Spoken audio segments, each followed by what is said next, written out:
good morning, and Merry Christmas. My name is Christy Pranga, for those of you who don't know me.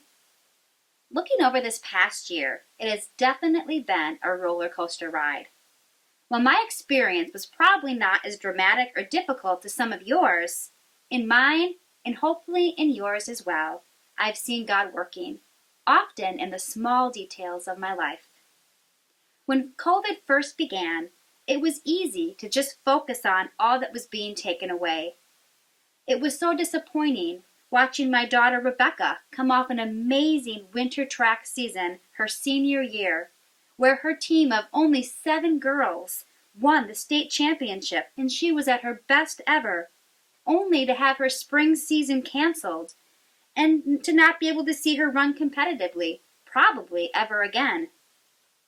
I also didn't realize how much I would miss hearing her play in the high school band one last time, or watching her cross the stage in her cap and gown to officially graduate. I didn't realize how homesick I would feel not being able to take our usual trip to Wisconsin to see our parents, my grandparents who are 93 and 96, along with our siblings, aunts, uncles, cousins, or have them visit us.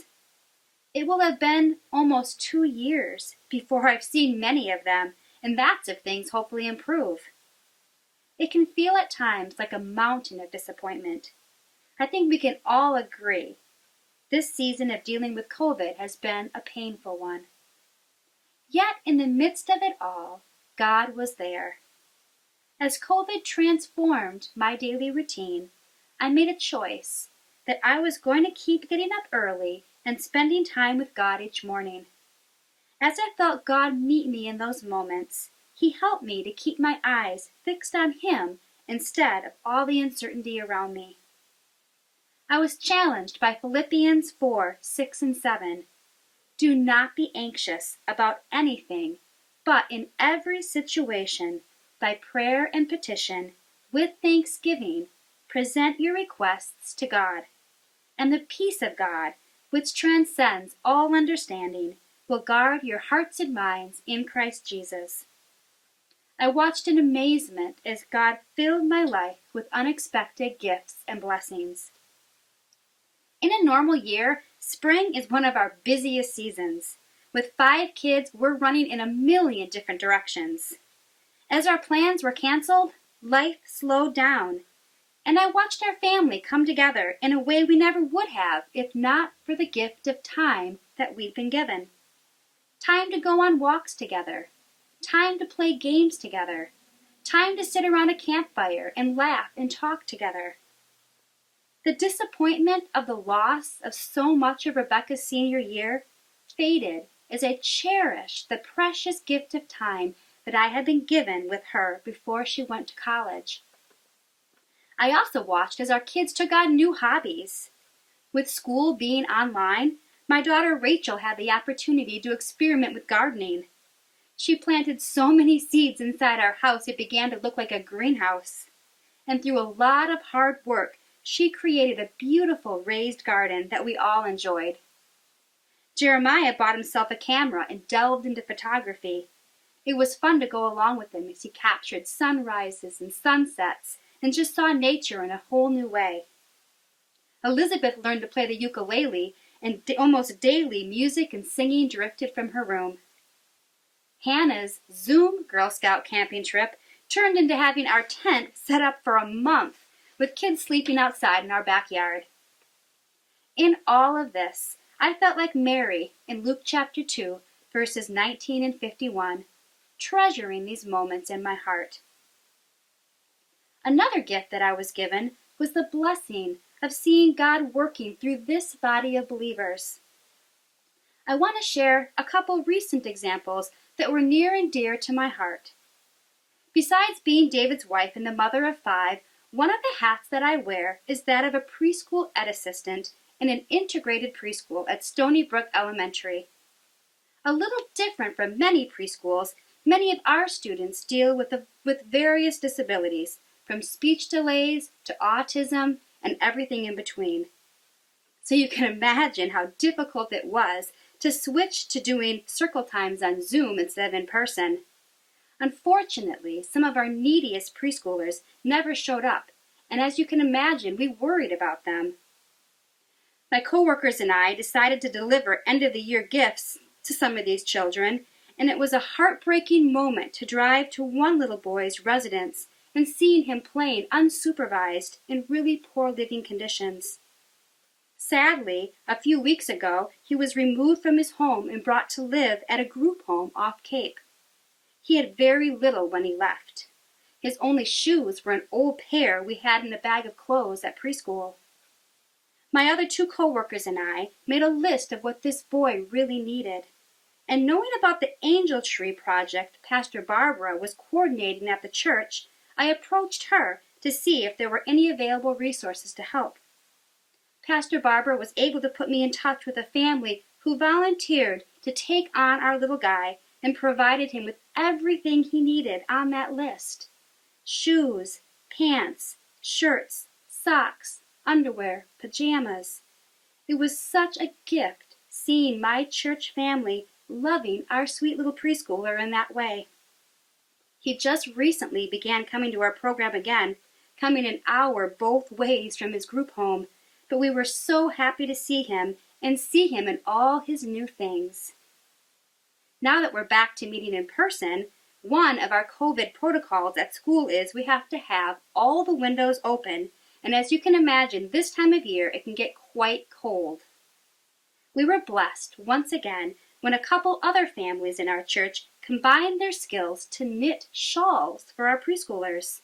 They attach in the middle so that the kids can pull them over their heads like a warm blanket that won't fall off. They each came in a nicely sewn bag with their initials beautifully embroidered on them to keep them in at school. These shawl blankets are warm and cozy and act a little bit like a weighted blanket, creating a calming effect for our preschoolers. It's great to see the hands and feet of Christ. Lastly, I want to share how God gave me the gift of His peace and care. One of the biggest adjustments as a family that we made as a family this year was Rebecca going off to Colby College at the end of summer. As the time drew close, I was already anticipating and dreading how hard it was going to be to say goodbye. This was made harder because of the COVID restrictions not allowing us to go into her dorm, help her unpack or get settled, and also knowing she wouldn't be home again until Thanksgiving time. But God always knows what's ahead, and one thing I love about Him is that He's already there, paving the way before we even show up. What I hadn't anticipated was the sense of peace He gave me as we drove her up, or how we ended up getting there at the same time as her roommate, so the two of them were together right away and hit it off, or the great conversation we had with her roommate's parents who were experiencing the same emotions that we were. These simple things were tremendous blessings. After saying goodbye, the college arranged for the parents to hear Colby's president give a short talk, really impressing us and helping calm my fears about leaving my daughter behind. It was hard driving away, missing her already, and knowing it was going to be different now. Our family was no longer going to be all together under one roof. I wasn't going to be as much a part of everything that happened with Rebecca.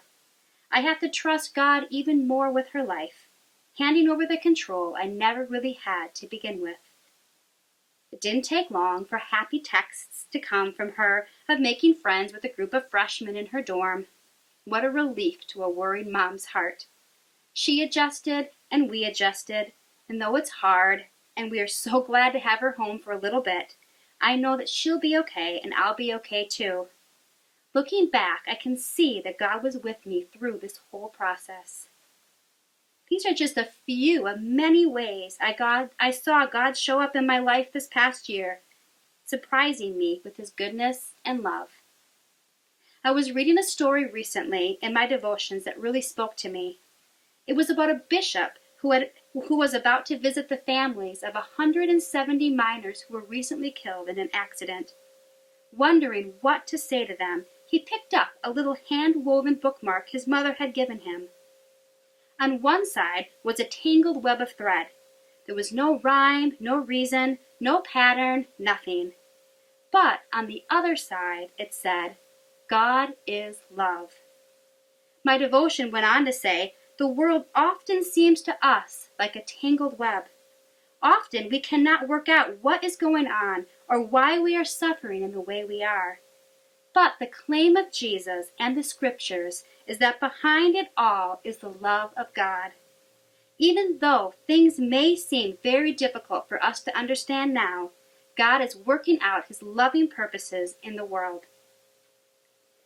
Especially in these times we're living in, I can relate to life feeling like a tangled web, overwhelming and scary at times. That's why it's so important to take the time to reflect and look back on God's goodness. Looking back, I can see that God worked good gifts and blessings into my life in unexpected ways. As I'm reminded of how he was trustworthy in the past, it encourages me to continue to trust him with today and with my future. I want to end with a familiar yet powerful verse from Romans 8:28, that in all things God works for the good of those who love him, who have been called according to his purpose. Thank you. Good morning. My name is Paul Goodyew. 10 years ago, I was a very happy man. 3 months prior to this date, my wife and I heard good news. Treatments at Dana-Farber appeared to have beaten her cancer. But in less than a week and a half, they would say it was back. Then in 3 months, I would become a widower. Life can be a roller coaster. I'm sure a great number of you can relate to that. 1 year later, I put my foot in my mouth unintentionally, saying at a Christmas party, I was going to join my son and brother-in-law doing the PMC, a bike ride to benefit cancer research. That first year, I was intimidated by the thought of riding 162 miles. I hadn't been on a bicycle for many, many years. I prayed for strength and endurance, a theme that I would be repeating many times. I trained with focus and surprising myself and more than a few of my friends. On several occasions, I was doubted, even accused of not resetting my bike's computer at the beginning of a ride. But the computer's today's totals would vindicate me. My brother-in-law suggested that I get some experience riding in a group. I joined him on Martha's Vineyard for a 62-mile MS ride. That was my first experience riding with hundreds of other bikers. A major flat tire ended my ride next to another rider named Sally from Vermont who didn't stop. But a few hours later, I found myself talking to her on the ferry. We exchanged emails, addresses, and coming out in the coming weeks, she would suggest a good training ride for the PMC would be the 100-mile Prouty, also a ride to benefit cancer research. The Prouty gave me an experience in a much larger group, and the Mount Cube certainly was larger than any hill on the PMC. The PMC was, in spite of my fears, physically almost too easy. I also think God has a sense of humor. He put in my life's path a 14-year-old named Brielle, who would lose her fight with cancer in the coming weeks. He would also make me aware, over and over, a ride from the New York border to Sturbridge called Day Zero. I kept asking, do you really want me to do this? Somehow, I think I got the message. In 2013, I joined the Brielle's Brigade for the 300-mile ride to Provincetown. That first trip to the starting line in New York put me in a complete panic. Traveling out the Mass Pike, I was surprised how long and steep the hills were. If I had known that our first water stop was a short distance from the Blandford service area on the Pike, I might have stayed in the car and gone back with my friend Bob. That night, I got very little sleep. I was afraid. I knew I needed help and I asked for it. The following day, my heart rate monitor chirped high heart rate warnings for the first 35 miles. Being stuck in first gear, though, gave me time to remember, time to pray for those dealing with cancer, and when I rolled into Sturbridge that afternoon, I felt a sense of accomplishment. I wasn't last. After sharing my challenges with my friend Sally, she suggested a good training ride from the New York start would be the Prouty Ultimate, adding another 100 miles to the Prouty, uphill in New Hampshire and Vermont. The following January, I saw TV ads for the Prouty Ultimate. Was somebody trying to tell me something? I remember asking, oh, come on, do you really want me to do this? In 2014, I did the Prouty Ultimate. After the first day, Mount Cube didn't seem so challenging. Neither did the hills of the Berkshires. In 2017, after the Prouty, I developed a rash in the worst possible place for sitting on a bicycle seat. I thought it was shingles, but I was told it was only a bacterial infection. It was extremely painful to sit and pedal. I could stand and pedal, but then how was I going to do the hills? Once again, if this is what you want me to do, I need help. I went to the starting line thinking, I'll go as far as I can, and then I'll do the unthinkable. I'll quit. I pedaled standing up, and I coasted. I repeated this for 192 miles. And when I rolled into Provincetown, I thought, how did I do what I just did? In 2018, a week after the Prouty, there was a phone call that sent chills up my spine. My son David had been hit by a car while riding his bike. My training came to a halt, and taking care of him was my prime concern. By the beginning of August, he was still in bad shape, but he wanted me to do the PMC. My friend drove me to Sturbridge. I think one of the most emotional moments of all my PMC rides was seeing him at Nickerson State Park. I wasn't expecting to be there. This past year, thanks to the virus, all 3 rides were virtual. I did them here on the Cape. No 6-mile hill climb coming out of Chelsea, Vermont. No 50-mile-an-hour coast down Mount Q. No sounds of thousands of bike shoes clicking into place. No tens of thousands of people cheering along the route.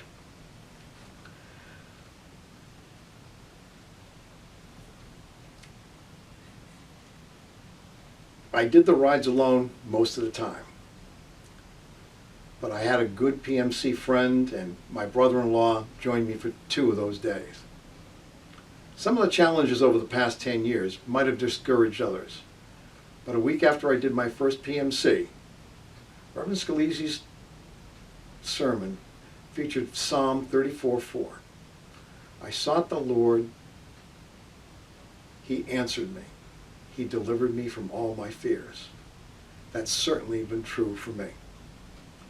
In 2013, a couple of weeks before my first New York start, Reverend Scalise's sermon featured the message of the angels, be not afraid. As I struggled up the first hills in the Berkshires, I couldn't help but notice, not afraid, on the back of our jerseys. Believe it or not, I remembered most of his sermon. It calmed my nerves. A witness to my son's accident told me at the police station, I think I saw an angel. Your son was surrounded by a white light during his accident. He was hit by a car going 30 miles an hour in the opposite direction. He's fully recovered. Evaluating what I miss, there are several life events that I'm very aware of. I have to admit that the bike rides are more important to me than I was willing to admit. I'm told that I confuse people when I say I don't really like to bike. I agree it sounds odd.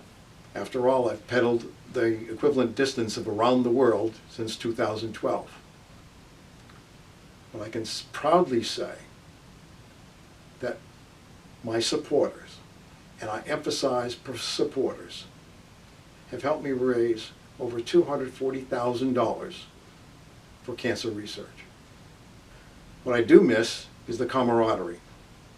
Meeting people on the training rides, meeting people who are doing their first ride and hearing their stories, sharing mine, and sharing my faith. What hasn't changed, to paraphrase the words of Richard Foster, on my bike, I've been able to listen to God, His wonderful, gentle, loving, all-embracing silence. On March 26, 2011, I asked God to help me make something good come out of my loss. I believe He still is doing exactly that. Thank you, and God bless in 2021. Hi everyone, I'm Nancy Svedin, and I've been a very happy member of Brewster Baptist Church for many years. Folks writing about this year will most likely begin with the words, 2020 has been one of the worst years ever. An incredibly destructive pandemic, a politically divided nation, racial unrest, forest fires and floods and hurricanes, closed schools, remote learning and working, job loss, uncertainty and fear. Everything is changing and different. We feel as if we're in the desert, in the wilderness of uncertainty. But joy and kindness continue to brighten our lives if we allow them to. It seems to me that kindness pops up everywhere. Flowers and oysters and bird feeders suddenly appear on my doorstep. Coming home from church, I discover a young BBC family raking my lawn and cleaning my gutters. Wonderful deck visits occur with young and not so young friends, including a laughter and goofy song-filled session with a guitar. An incredible Thanksgiving with my amazing 100-year-old friend, feasting on dinner prepared by the wondrous Sharon Couts. And phone calls and smiles and texts, oh my, and in the community, storekeepers refusing to charge for repairs, a shop lending us scales to weigh our dips, kindness seemingly everywhere, along with smiles. Our wonderful small group has continued to meet, either Zooming or sitting 8 feet apart in Community Hall. We begin our meetings sharing beautiful moments we've experienced the past week. So many involving sweet times with family or friends, each story lovely and precious.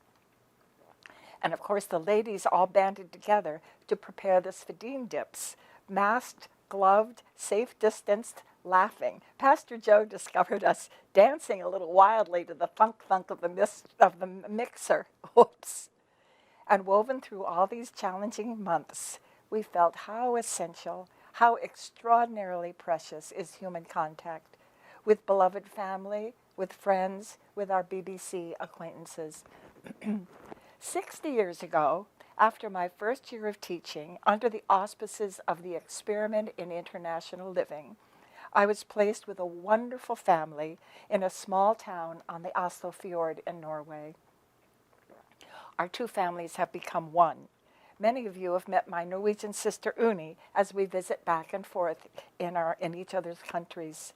My first summer was 15 years after the German occupation during World War II, and my family told me many stories of those terrible days.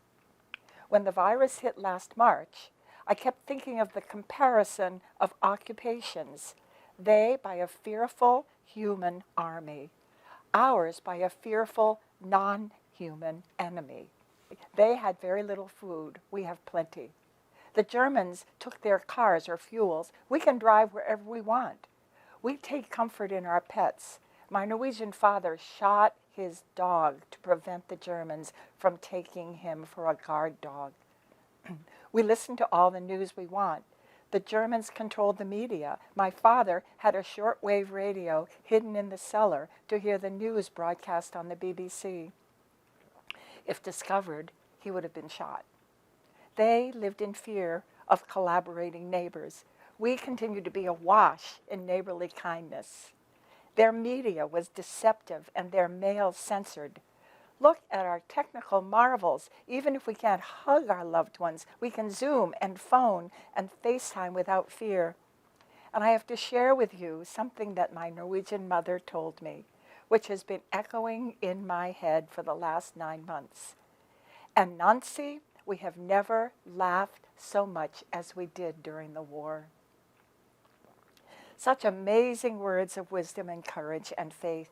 So I try every day to trust and have faith and discover God's lovely little surprises. They're everywhere if we just try to be aware. Surprises that bring us joy and laughter and giggles and smiles and sometimes sweet tears. May we continue to pass them along. To quote Max Lucado, we'll get through this. It won't be painless. It won't be quick.